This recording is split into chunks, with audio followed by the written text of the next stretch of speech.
बोलो जयकारा बोल मेरे श्री गुरु महाराज की जय। श्री कृष्ण कन्हैया लाल की जय। राधे रानी की जय। सप्तम अध्याय चल रहा है, बड़े प्रेम से श्रवण करेंगे। अपनी आंखें बंद कर लीजिए, अपनी चित्तवृत्तियों को एकाग्र कर लीजिए और ये भान कीजिए कि प्रभु हमारे साथ हैं, हम प्रभु के हैं और प्रभु हमारे हैं। सर्वप्रथम सतगुरुदेव भगवान के चरणों में लाखों करोड़ों बार दंडवत प्रणाम करते हैं। राधे रानी और कृष्ण कन्हैया के चरणों में भी दंडवत प्रणाम करते हैं। बड़े प्रेम से श्रवण कीजिएगा आगे का जो प्रसंग है। सप्तम स्कंद का। हरे रामा रामा रामा हरे हरे, हरे कृष्णा कृष्णा कृष्णा हरे हरे। श्री कृष्ण गोविंद हरे मुरारे, हे नाथ नारायण वासुदेवा, हे नाथ नारायण वासुदेवा, हे नाथ नारायण वासुदेवा।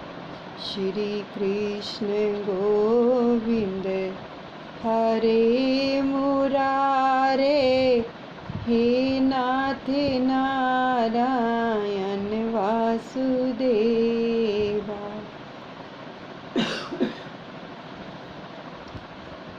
आगे का प्रसंग श्रवण कीजिए।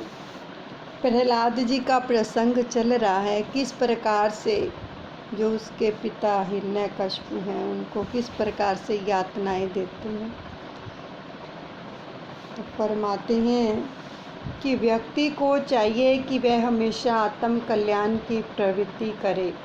कहा गया है कि जब तक यह शरीर रूपी ग्रह स्वस्थ है और जब तक वृद्धावस्था का आक्रमण नहीं हो पाया है, जब तक इंद्रियों की शक्ति भी क्षीण नहीं हुई है, आयुष्य का क्षय भी नहीं हुआ है, तो सियाने व्यक्ति को चाहिए कि जब तक वह अपने आत्म कल्याण का प्रयत्न कर ले, अन्यथा घर में आग लग जाने पर कुआं खोदने से क्या लाभ होगा।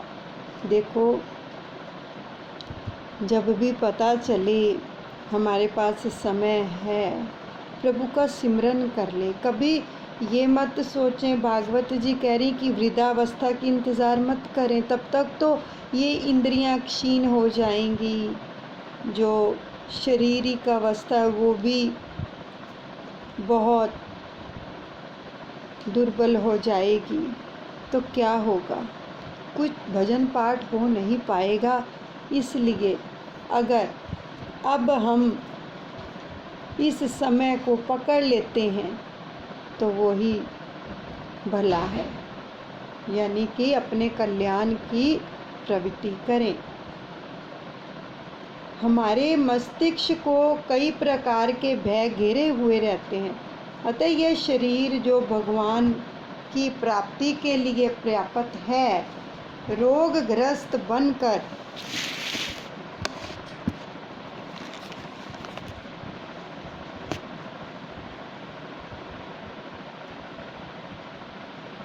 मृत्युवश हो जाए तो उससे पहले आत्म कल्याण करने का प्रयत्न बुद्धिमानों को करना चाहिए। वैसे तो मनुष्य दुख नहीं मांगता, फिर भी वह अचानक आ धमकता है। कोई ऐसी मनोती तो मानता नहीं है कि मुझे बुखार आए तो मैं सत्यनारायण की कथा कराऊं। कोई मानता है ऐसे? नहीं मानता ना। फिर भी बुखार तो आता ही है। प्रयत्न के बिना भी जिस प्रकार प्रारब्ध के अनुसार दुख आता है, उसी प्रकार सुख भी आता है। अब देखो, हम भागवत जी का पाठ का रसपान कर रहे हैं, तो इसको महसूस करो कि ये प्रभु की कृपा बरस रही है, जिसका हम रसपान कर रहे हैं। आंखें बंद करके नाम का जाप करते हुए ये भान करो कि ये उसी की कृपा ही है जो हम अपने कानों से इस पाठ का रसपान कर रहे हैं, प्रभु के सानिध्य में बैठकर। सुख और दुख दोनों प्रारब्ध के अधीन हैं। प्रारब्ध के अनुसार ही वे प्राप्त होते हैं और इनके लिए प्रयत्न अनावश्यक है। पूर्व जन्मों के कर्मों का फल है प्रारब्ध। दरिद्र संपन्न हो जाता है और संपन्न दरिद्र। प्रारब्ध के अनुसार जो मिलने जा रहा है, उसके लिए प्रयत्न अनावश्यक है। अतः सांसारिक सुख भोगों की प्राप्ति के लिए प्रयत्न ना करके परमात्मा को प्रसन्न करने के लिए ही प्रयत्न करो। परमात्मा को पाने के लिए ही प्रयत्न करो। अब हमारी जितनी भी आयु बच गई है, बची हमें नहीं पता किसी को भी, तो जितनी भी बची है, जितने भी श्वास इस प्रभु ने हमें दिए हैं, तो हमेशा यही सोचो कि इन जितना भी समय हमारे पास है, हमने अपने प्रभु को खुश करना है, अपने सतगुरुदेव भगवान की प्रसन्नता को पाना है। और उनकी प्रसन्नता को पाने के लिए हमें क्या क्या चीज़ें छोड़नी पड़ेंगी। देखो, प्रसन्नता तो तभी मिलती है जब प्रसन्नता को पाने के लिए उन चीज़ों को छोड़ेंगे। वो चीज़ें कौन सी है? ईर्ष्या, द्वेष, राग, छल, कपट, निंदा, चुगली, चोरी, यारी, ये सब चीज़ें हमें छोड़नी है अगर प्रभु की प्रसन्नता चाहिए। प्रभु की प्रसन्नता पाने के लिए उसी के मार्ग पर तो चल रहे हैं, लेकिन साथ में इन चीज़ों का परहेज बहुत ज़रूरी है, तभी प्रसन्नता मिलेगी। दूसरों का ध्यान अपने मन से हटा देंगे जब, और हर समय कहाँ वृत्ति लगी रहेगी? प्रभु के चरणों में। और प्रारब्ध से ही जो प्राप्त होने जा रहा है, उसके लिए तो सब प्रयत्न करते हैं, किंतु जिसके लिए प्रयत्न करना चाहिए उसके लिए कोई प्रयत्न नहीं करता। परमात्मा के लिए कोई कुछ भी नहीं करता। सत्कर्म में प्रयत्न प्रधान है, प्रारब्ध नहीं। सत्कर्म में बाधा डालने की शक्ति प्रारब्ध में नहीं होती है। मनुष्य की अपनी दुर्बलता के कारण ही प्रभु भजन में बाधा उपस्थित होती है। ये मनुष्य की अपनी दुर्बलता के कारण। अब सुबह अमृत वेले क्या होता है? हम सभी कहते हैं नींद कितनी प्यारी होती है, सुबह उठने का दिल नहीं करता, है ना? तो अगर इस नींद के अधीन हो जाते हैं तो समय निकल जाता है, और फिर हम पश्चाताप भी करें तो क्या फ़ायदा। इसलिए पहले से ही हमें अपने सतगुरुदेव भगवान के चरणों में रोज़ प्रार्थना भी करनी चाहिए कि प्रभु अमृत वेले सुबह उठा देना। इसलिए सामूहिक रूप में प्रार्थना की जाती है हर रोज़ अमृत वेले की। यानी पुरुषार्थ तो करो। अगर हम पुरुषार्थ नहीं करेंगे तो कैसे मिलेगा? तो बालकों ने प्रहलाद जी से पूछा, यदि हम वृद्धावस्था में ही भजन करेंगे तो? अब प्रहलाद जी ने उसको समझाया कि भजन यौवन में ही हो सकता है। देख लो, भजन यौवन में ही हो सकता है। वृद्धावस्था में शारीरिक दुर्बलता के कारण ईश्वर की आराधना नहीं हो पाती। अभी जुड़ो, ये समय है जुड़ने का। ये मत सोचो कि हम फिर जुड़ जाएंगे। फिर किसने देखा है? वृद्धावस्था में देह की भक्ति तो हो सकती है, किंतु देव की भक्ति नहीं हो सकती। अब बालकों ने पूछा, तो फिर हम अभी से भक्ति क्यों करें? युवावस्था में कर लेंगे। बालक थे ना, जैसे प्रहलाद भगत जी तो 5 वर्ष के ही थे, तो उनको इतना ज्ञान हो गया और प्रभु की भक्ति में लीन हो जाते थे। और दूसरों से भी वो यही कह रहे हैं कि प्रहलाद कहते हैं यौवन में मद उत्पन्न होता है और युवावस्था में मनुष्य जो है इंद्रियों से प्यार करता है। यौवन अवस्था में इंद्रियों से प्यार करता है, यानी काम आ जाता है और वह इंद्रियों के अधीन हो जाता है। यौवन में वह कई प्रकार के मोह में फंस जाता है और अर्थोपार्जन और इंद्रियों के लालन में ही उसकी आयु नष्ट हो जाती है। यूँ तो आत्मा इंद्रियों का स्वामी है, पर तो भी मनुष्य इंद्रियों का दास बन जाता है।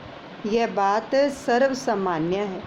बड़े बड़े विद्वान भी सारा दिन धन के पीछे मारे मारे फिरते हैं और रात को कामांध बन जाते हैं। विद्या का फल तो जन्म मृत्यु की व्यथा से मुक्ति और परमात्मा की प्राप्ति ही है।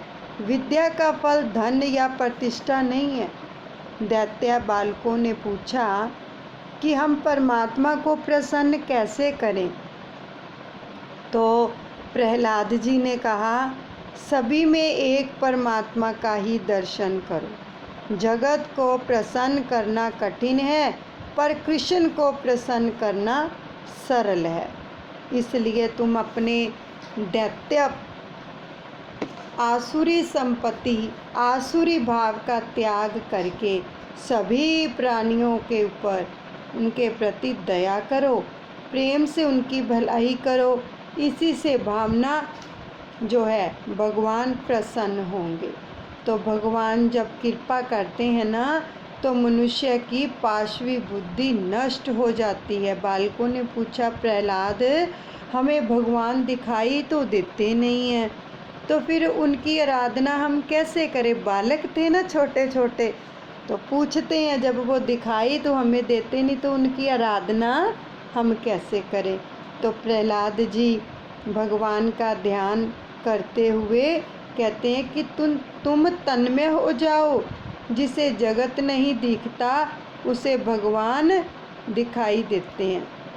तन्मय होकर भक्ति करेंगे तो जगत दिखाई नहीं देगा, उसे भगवान दिखेंगे।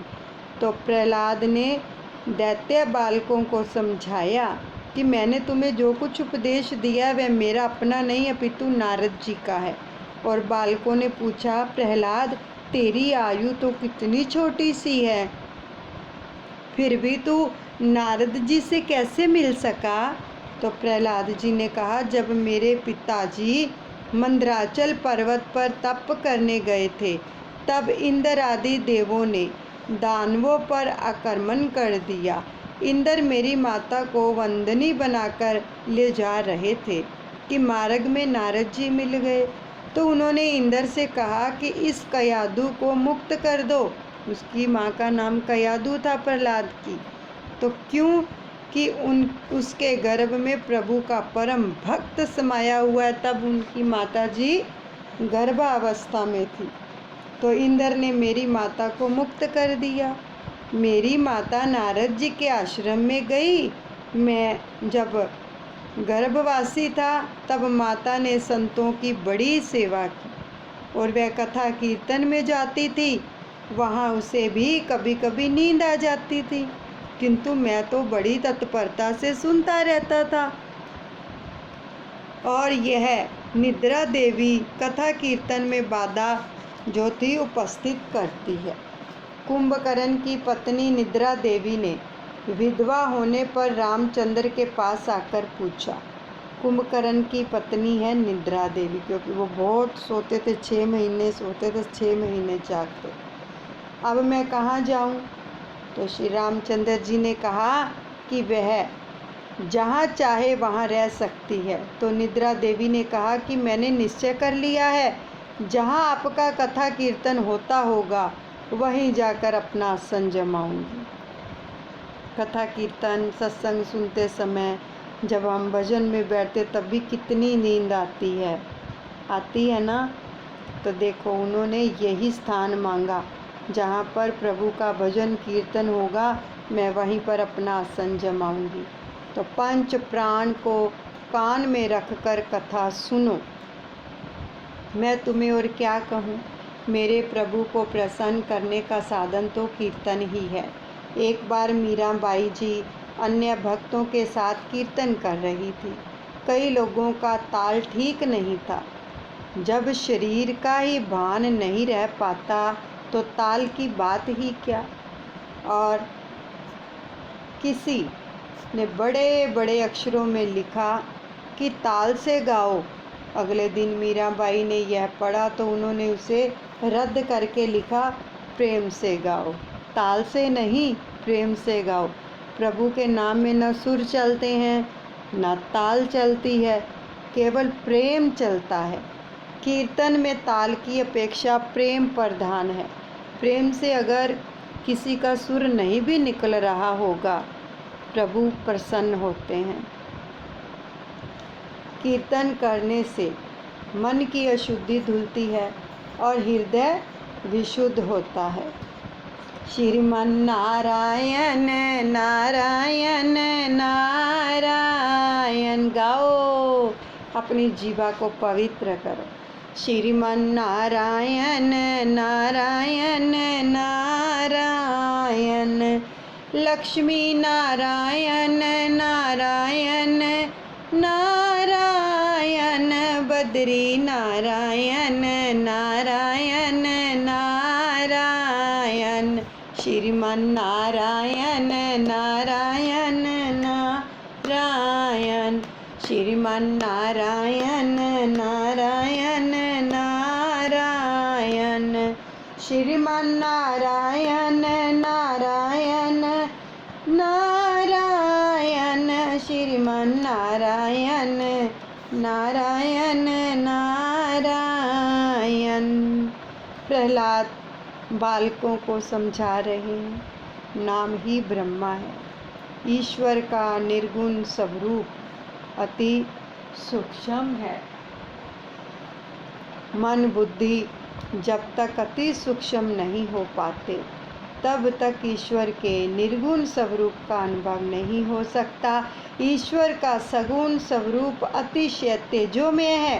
प्रभु के सगुण स्वरूप का साक्षात्कार करने की शक्ति मनुष्य में नहीं है। अर्जुन ने कहा था कि भेंच परिवर्तित मनों में, अर्थात आपका यह रूप देखकर मेरा मन भय से बहुत व्याकुल हो रहा है।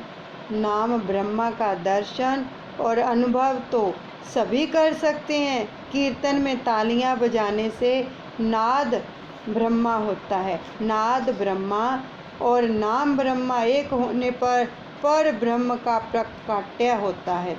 नाम ब्रह्मा के साथ नाद ब्रह्मा का संयोग होने पर प्रभु को प्रकट होना ही पड़ता है। तालियां बजा बजा कर कीर्तन करो, प्रभु सभी को देखते हैं। कीर्तन में जो तालियां नहीं बजाता उसके लिए भगवान सोचते हैं कि मैं मूर्ख ही हूँ जो मैंने इसे हाथ दिए, किंतु अगले जन्म में मैं अपनी भूल सुधार लूँगा और उसे 2 और पाम दूँगा। प्रभु भजन में तालियां बजाने में शर्म क्यों? पाप से शर्म करो, पाप करने में हेटी है। जो प्रभु भजन में तालियां बजाने से कतराते हैं उसे अगले जन्म में परमात्मा हाथ की जगह 2 पाँव देते हैं। ये कृष्ण के वचन हैं, कृष्ण भगवान के, जो भागवत में आ रहे हैं। अतः प्रेम से तालियां बजाकर संकीर्तन करो। हरे रामा रामा रामा हरे हरे, हरे कृष्णा कृष्णा कृष्णा हरे हरे, गाओ हरे रामा रामा रामा हरे हरे। श्री राधे गोविंदा गोपाला तेरा प्यारा नाम है। श्री राधे गोविंदा गोपाला तेरा प्यारा नाम है, गोपाला तेरा प्यारा नाम है, नंदलाला तेरा प्यारा नाम है, श्री राधे गोविंदा गोपाला तेरा प्यारा नाम है। प्रहलाद जी ने बालकों को आज्ञा दी कि प्रेम से कीर्तन करो और भगवान को प्रसन्न करने के लिए दान, तप, यज्ञ, शौच, व्रत आदि ही पर्याप्त नहीं है। वे तो केवल निष्काम प्रेम भक्ति से ही प्रसन्न होते हैं और अन्य सब कुछ तो विडंबना मात्र है। अतः भक्ति करो। प्रहलाद जी सभी से कीर्तन मंत्र जप कराने लगे, हरे राम हरे कृष्णा का। तो यह मंत्र जो है कलिस्तंत्र उपनिषद का है। यह महामंत्र है। इसके जप करने के लिए किसी भी विधि की आवश्यकता नहीं है। हरे रामा हरे कृष्णा ये महामंत्र है। इसका जप करने के लिए किसी विधि की आवश्यकता नहीं, जब चाहे बैठ के ताली बजाकर आप कर सकते हो। इस मंत्र का जाप चाहे जिस स्थिति में और स्नान किए बिना भी हो सकता है। रास्ते में चलते चलते जूतों के सहित भी जप किया जा सकता है।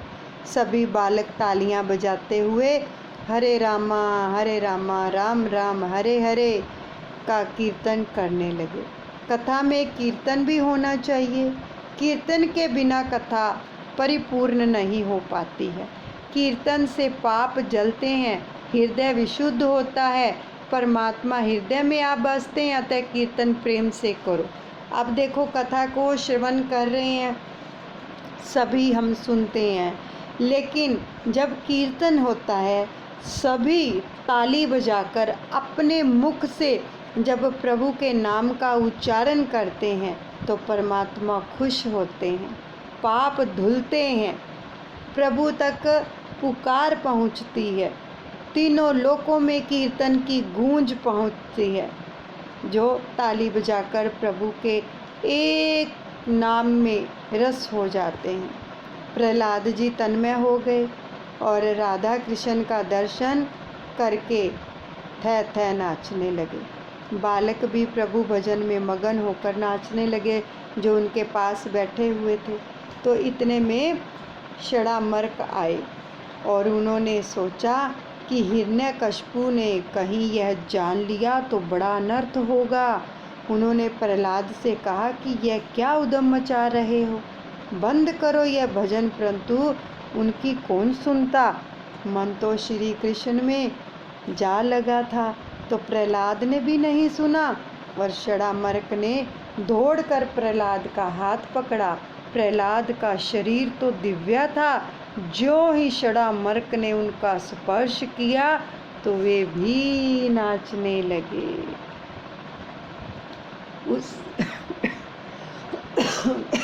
उसी दिन हिरण्यकश्यपु ने सोचा कि मैं भी तो जरा देखूं कि गुरुजी कैसी शिक्षा दे रहे हैं। तो उससे वहाँ एक सेवक उन्होंने भेजा उनके पास। तो सेवक ने वह जो सामूहिक नृत्य देखा, समूह नृत्य जो हो रहा था, सभी बालक नाच रहे थे, गुरुजी खुद नाच रहे थे, तो सोच में पड़ गया कि नाम संकीर्तन में लीन होकर गुरुजी और सभी बालक नाच रहे थे। सेवक ने सोचा कि राजा को तो यह बात अच्छी नहीं लगती है, अतः यदि वे जान जाएंगे तो गुरुजी की हत्या करवा देंगे।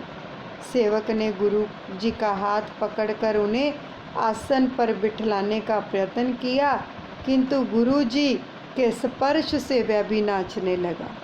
उन्होंने देखो, गुरु जी ने प्रहलाद जी का हाथ पकड़ा था, वो दिव्य था, उनके अंदर उस ऊर्जा का जो था सम्माहित हो गई। वो ऊर्जा उनके अंदर, गुरु जी के अंदर प्रवाहित हो गई। अब गुरु जी का हाथ उस सेवक ने पकड़ लिया और वो ऊर्जा उनके अंदर भी सम्माहित होगी, वो भी नाचने लगे। प्रभु नाम में इतनी पावर है, इतनी शक्ति। अगर कोई श्रद्धा विश्वास से प्रेम से लेता है तो दूसरों का भी दिल करता है। वह भूल ही गया कि वह इधर क्यों आया था। सत्संग की महिमा इतनी न्यारी है। सत्संग है मानसरोवर, सुखों की खान बंदे सत्संग से ही मिलते हैं। सचमुच भगवान बंदे, सचमुच भगवान बंदे। गाओ सत्संग है मानसरोवर, सत्संग है मानसरोवर, सुखों की खान बंदे सत्संग से ही मिलते हैं। सचमुच भगवान बंदे, सचमुच भगवान बंदे। सत्संग से होकर जाता है मंजिल का रास्ता, मंजिल का रास्ता। सत्संग के राही को जग से क्या वास्ता, जग से क्या वास्ता।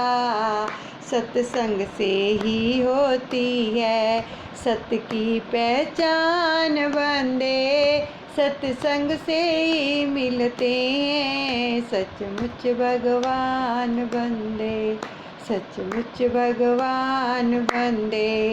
सत्संग है मानसरोवर, सुखों की खान बंदे सत्संग से ही मिलते हैं। सचमुच भगवान बंदे, सचमुच भगवान बंदे।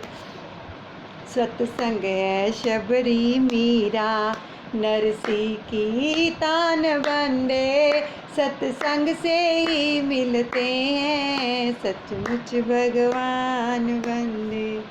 सच में सत्संग के अंदर भगवान से मिलाप होता है। सत्संग के अंदर क्योंकि प्रभु का भजन किया जाता है, उसका कीर्तन किया जाता है, ऊंचे स्वर में बोल बोल कर प्रेम से ताली बजाकर नाच कर, तो क्या होता है जब जीव तन्मय हो जाता है तो वहाँ पर उसके अंदर भी प्रभु का प्रकाट्य हो जाता है। अब क्या हुआ, उसी दिन हिरण्यकशिपु ने सोचा कि मैं भी तो जरा देखूं कि गुरुजी कैसी शिक्षा दे रहे हैं। वो उसने फिर सेवक को भेजा, सेवक भी नाचने लग गया। अब सेवक को लौटने में देरी हुई तो राजा ने दूसरा सेवक भेजा, तो उसे भी देखा कि वहाँ सबके सब संकीर्तन में पागल होकर नाच रहे हैं।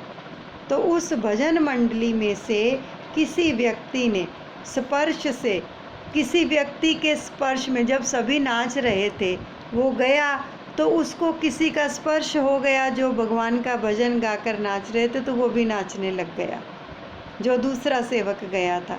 इस प्रकार राजा सेवक भेजता गया और वे सब के सब उधर जाकर नाचने लगे। राजा ने सोचा कि यह कैसा क्या रहस्य है। वह स्वयं वहाँ दौड़ता हुआ आया। उसने देखा कि गुरुजी, बालकगण और सभी सेवक नाम संकीर्तन में लीन होकर नाच रहे हैं। तो इस दृश्य को देखकर राजा आग बबूला हो गया। उसने उन नाचने वालों में से किसी एक का हाथ पकड़कर नीचे बैठा दिया। राजा को स्पर्श से कुछ भी नहीं हुआ, क्योंकि वह तो बिजली के बिगड़े हुए बल्ब जैसा था। बिजली का गोला यदि चालू हालत में हो तभी बिजली का प्रवाह असर कर पाता है, अन्यथा नहीं। और भजन कीर्तन रुक गया। तो गुरुजी ने राजा को सारी बात बताई। तो वह क्रोधित होकर प्रहलाद से कहने लगा, अब भी मेरे शत्रु विष्णु का कीर्तन कर रहा है और जगत में मेरे सिवाय कोई ईश्वर है ही नहीं। दुष्ट, आज मैं तुझे मार डालूंगा। अपने पुत्र को कह रहा है, मेरा यह बालक स्वयं तो सुधरता है नहीं और अन्य बालकों को भी बिगाड़ रहा है। ऐसा सोचकर राजा ने लपक कर प्रहलाद का हाथ पकड़ा और राजा पर पुत्र की भक्ति का रंग चढ़ नहीं पाया। जब गोला ही बेकार हो तो फिर विद्युत शक्ति क्या करेगी। राजा ने प्रहलाद को धरती पर पटक दिया तो धरती माता ने उसे अपनी गोद में उठा लिया। प्रहलाद जी ने पिता को प्रणाम किया तो हिरण्यकशिपु ने कहा कि तुझे प्रणाम तो करता है, किंतु मेरा कहा तो मानता नहीं है। बता तेरा रक्षक विष्णु कहाँ है? तो प्रहलाद ने कहा, पिताजी मेरे भगवान तो सर्वत्र हैं, यानी हर जगह पर है। तो पिताजी शायद आप यह मानते हैं कि आप वीर हैं, किंतु वीर तो वही है जिसने अपने आंतरिक शत्रुओं को पराजित किया है। आप मानते हैं कि आपने जगत को जीता है, किंतु जगत विजेता तो वही है जिसने अपने मन को जीता है मन को जीत लिया है। और काम क्रोध आदि 6 चोर आपके मन में बसे हुए हैं जो आपके विवेक धन को लूट रहे हैं। क्रोध ना करें, आपके मुख पर आज मृत्यु की छाया दिख रही है। अतः राग द्वेष का त्याग करके नारायण की आराधना करें, मेरे नारायण का भजन कीजिए। तो हिरण्यकशिपु क्रोधित होकर चिल्लाने लगा, मेरा पुत्र होकर मुझे ही उपदेश दे रहा है, कहाँ है तेरा रक्षक विष्णु? प्रहलाद, मेरे प्रभु तो सर्व व्यापक हैं, वे मुझ में हैं और आप में भी हैं। आप में वे हैं तभी तो आप बोल पाते हो। विष्णु सर्व में है, सर्वत्र है। हिरण्यकशिपु, तेरे भगवान यदि सर्वत्र हैं तो फिर इस स्तंभ में उनका दर्शन क्यों नहीं हो रहा? क्या तेरे भगवान स्तंभ में हैं? प्रहलाद जी, हाँ मेरे प्रभु इसमें भी हैं। आप आँखों में जो है, उन्होंने बोला कि आपकी आँखों में काम है, अतः वे दिखाई नहीं देते हैं। हिरण्यकशिपु, मैं इस स्तंभ को तोड़कर विष्णु की हत्या करूँगा।